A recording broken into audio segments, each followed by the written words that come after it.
So this case began back on March 6th, so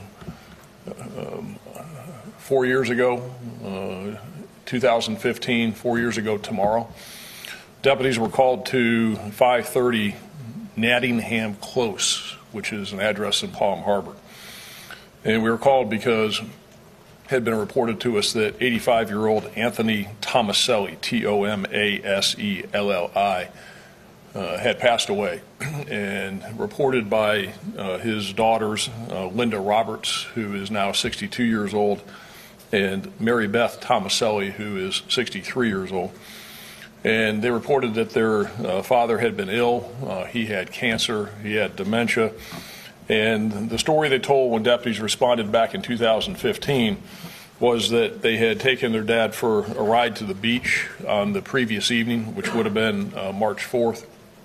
And that on March 5th, they took him for a ride to the beach.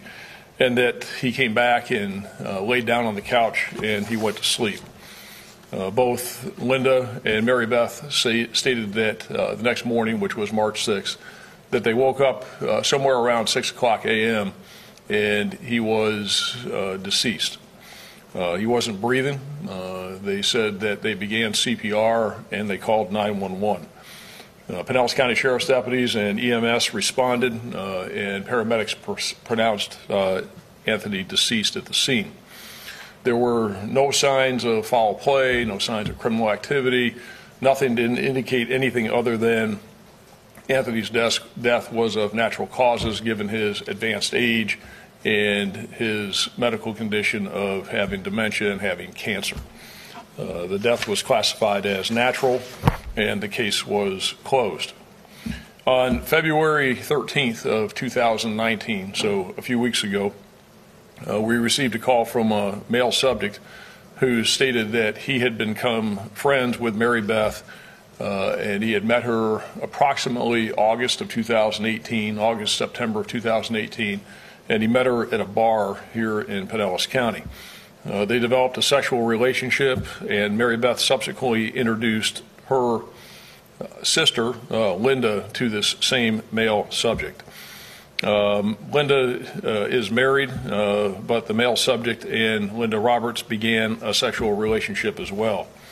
The male stated that he had noticed some, as he described it, as, quote, odd behavior by Linda, and that it was obvious to him that something was troubling her. On February 12th, Linda asked this male to come to her home, and when he got there, she told him that she, meaning Linda, and Mary-Beth had killed their father, and explained to him that they had euthanized their father. Because of Linda's statements, the male subject took out his cell phone and began to videotape and audiotape Linda's statements to him. Linda gave very specific details about how she and Mary-Beth killed their father.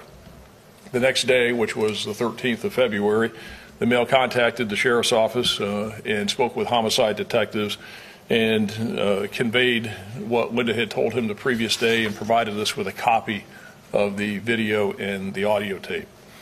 Detectives began an investigation and with the male's cooperation over the last few weeks, obtained additional recorded statements from Linda and Mary-Beth regarding their killing of their father. Both stated, in essence, that they had killed their father and that they had, quote, euthanized him because he had been ill. They said that he didn't want to go to an ALF or an assisted living facility, and that they knew that he would die sometime in the next couple of months, so they decided to euthanize him.